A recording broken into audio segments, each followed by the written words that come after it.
Dzina la Atate ndi la Mwana ndi la Mzimu Woyera. Amen. Mulungu wanga bwerani mudzandithandize. Ulemu ukhale kwa Atate ndi kwa Mwana ndi kwa Mzimu Woyera, monga panali poyamba tsopano ndi masiku onse ndi pa nthawi zosatha. Amen. Aleluya. Tsiku lapita, koma chikondi chosalekeza nthawi zonse chili nafe pano. Mithunzi yagwa, koma chiyembekezo chopambana chithunzitsa mantha onse.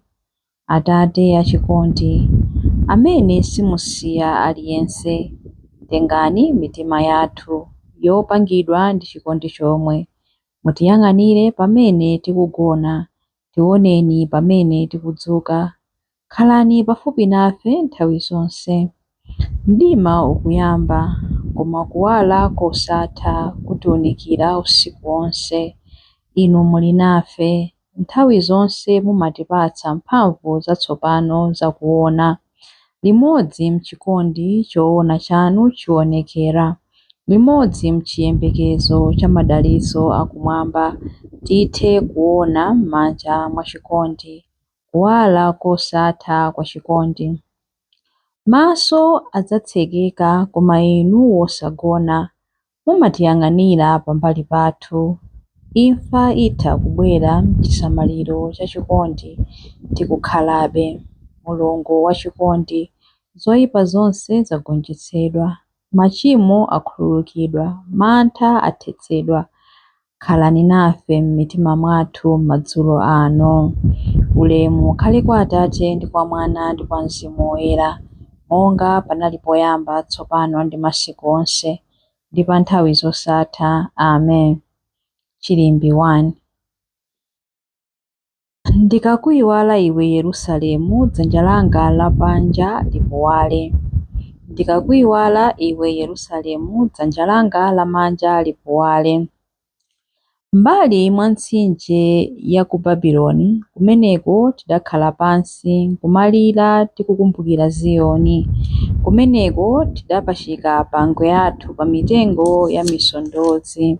Kumeneko anthu otigwira ukapolo adatipempha kuti tiyimbe nyimbo, otizunza adatipempha kuti tisangalale, adati, tatiyimbirani koni nyimbo ya ku Ziyoni. Tingayimbe bwanji nyimbo ya chauta ku chilendo ngati kuno? Ndikakuyiwala iwe Yerusalemu, dzanja langa lamanja liwume. Lilime langa likangamire ku nakanaka m'kamwa mwanga. Ndikapanda kukumbukira iwe Yerusalemu, ndikukuona kuti ndiwe wondisangalatsa kwambiri. Ulemu ukhale kwa Atate ndi kwa Mwana ndi kwa Mzimu Woyera, monga panali poyamba tsopano ndi masiku onse ndi pa nthawi zosatha. Amen. Ndikakuyiwala iwe Yerusalemu, dzanja langa lamanja lipuwale. Chilimbi 2. Pamaso pa angelo ndidzakuyimbirani Mulungu.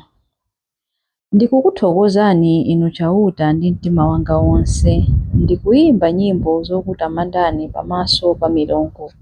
Ndikugwada mowerama kumaso kwa nyumba yanu yoyera. Ndikutamanda dzina lanu chifukwa cha chikondi chanu chosasinthika. Chifukwanso cha kukhulupirika kwanu mwakweza dzina lanu ndiponso malonjezo anu kupambana chinthu china chilichonse. Pa tsiku limene ndidakuyitanani inu mudandiyankha. Mumandilimbitsa mtima ndi mphamvu zanu. Mafumu onse a m'dziko adzakutamandani inu chauta, chifukwa amva mawu a pakamwa panu. Adzayimba nyimbo zotamanda njira za chauta, pakuti ulemerero wa chauta ndi waukulu. Ngakhale chauta ndi wamphamvu amasamalira anthu otsika, koma anthu odzikuza amawadziwira chapatali. Ngakhale ndiyende pakati pa mavuto, inu mumasunga moyo wanga. Mumatambasula dzanja lanu kuletsa adani anga okwiya. Dzanja lanu lamanja limandipulumutsa. Chauta adzaona kuti cholinga chake pa ine chichitikedi. Chikondi chanu inu chauta nchamuyaya. Muyipitirize ntchito imene mwayiyambayo. Ulemu ukhale kwa Atate ndi kwa Mwana ndi kwa Mzimu Woyera, monga panali poyamba, tsopano ndi masiku onse, ndi pa nthawi zosatha. Amen. Pamaso pa angelo ndidzakuyimbirani Mulungu. Chilimbi 3. Mwana wankhosa amene adaphedwa ndiye woyenera kupembedzedwa ndi kulandira ulemu wonse. Inu Ambuye athu ndi Mulungu wathu, ndinu woyenera kulandira ulemerero, ulemu ndi mphamvu, popeza ndinu mudalenga zinthu zonse. Mudafuna kuti zonse zikhalepo ndipo zidalengedwa. Ndinu woyenera kulandira bukuli ndi kumatula zimatiro zake, pakuti mudaphedwa ndipo ndi imfa yanu mudawombolera Mulungu anthu a fuko lililonse, a chilankhulo chilichonse ndi a mtundu uliwonse. Mudawasandutsa mtundu wachifumu ndi ansembe otumikira Mulungu wathu, ndipo adzakhala olamulira pa dziko lapansi. Ndidamva angelowo wakuyimba mokweza mawu kuti, Mwana wankhosa amene adaphedwayu ngoyenera kulandira mphamvu, chuma, nzeru, nyonga, ulemu, ulemerero ndi chiyamiko. Ulemu ukhale kwa Atate ndi kwa Mwana ndi kwa Mzimu Woyera, monga panali poyamba, tsopano ndi masiku onse, ndi pa nthawi zosatha. Amen. Mwana wankhosa amene adaphedwa ndiye woyenera kupembedzedwa ndi kulandira ulemu wonse. Mawu a Mulungu. Mawu akuchokera mu buku la Akolose. Akolose 3 verse 16. Mawu a Khristu akhazikike kwathunthu m'mitima mwanu. Muziphunzitsana ndi kulangizana ndi nzeru zonse. Muziyimbira Mulungu ndi chiyamiko m'mitima mwanu pamene mukuyimba masalimo, nyimbo zotamanda Mulungu ndi nyimbo zina zauzimu. Mawu a Ambuye. Tithokoze Mulungu. Chiyankho. Ndidzadziwa chimwemwe chodzaza ndikadzaona nkhope yanu Ambuye. Ndidzadziwa chimwemwe chodzaza ndikadzaona nkhope yanu Ambuye. Chikwaniritso ndiponso chimwemwe chosatha pamaso panu ndikadzaona nkhope yanu Ambuye. Ulemu ukhale kwa Atate ndi kwa Mwana ndi kwa Mzimu Woyera. Ndidzadziwa chimwemwe chodzaza ndikadzaona nkhope yanu Ambuye. Chilimbi cha nyimbo ya Amayi Mariya.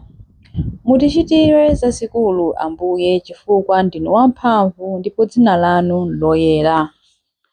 Mtima wanga ukutamanda Ambuye ndipo mzimu wanga ukukondwera mwa Mulungu mpulumutsi wanga, popeza kuti wayang'ana kutsika kwa mtumiki wake. Ndithu kuyambira tsopano anthu a mibado yonse adzanditcha wodala.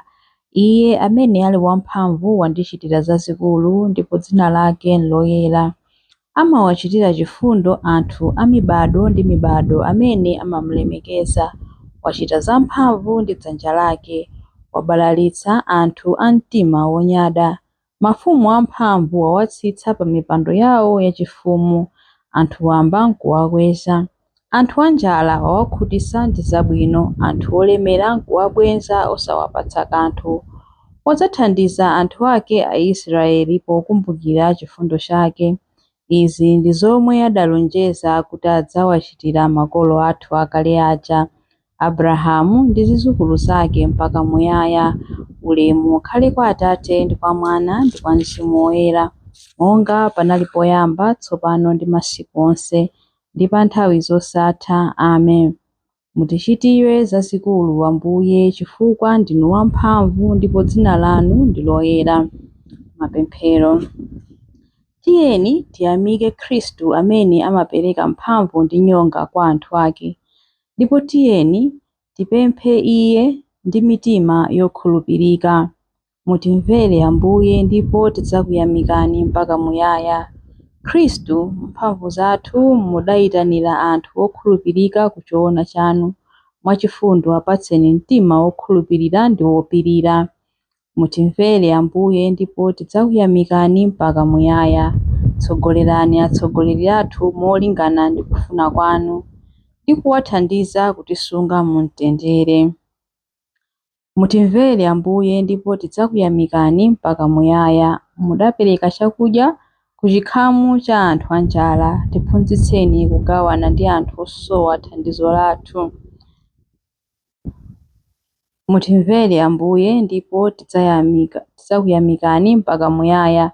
Atithandize atsogoleri a mayiko kuti asamangoganizira zosowa za mayiko awo okha, koma makamaka apatse ulemu ndi mitima okhuzidwa ndi anthu onse. Mutimvere Ambuye ndipo tidzakuyamikani mpaka muyaya. Perekani moyo wodala ndi kuukitsidwa kwa akufa kwa abale ndi alongo athu amene adatisiya, ndipo onse amene adakhulupirira mwa inu agawane nanu ulemerero wanu. Mutimvere Ambuye ndipo tidzakuyamikani mpaka muyaya. Mutimvere Ambuye ndipo tidzakuyamikani mpaka muyaya pamene tikupemphera kuti Atate athu muli kumwamba, dzina lanu liyeretsedwe, ufumu wanu udze, kufuna kwanu kuchitidwe monga kumwamba choncho pansi pano. Mutipatse ife lero chakudya chathu cha lero.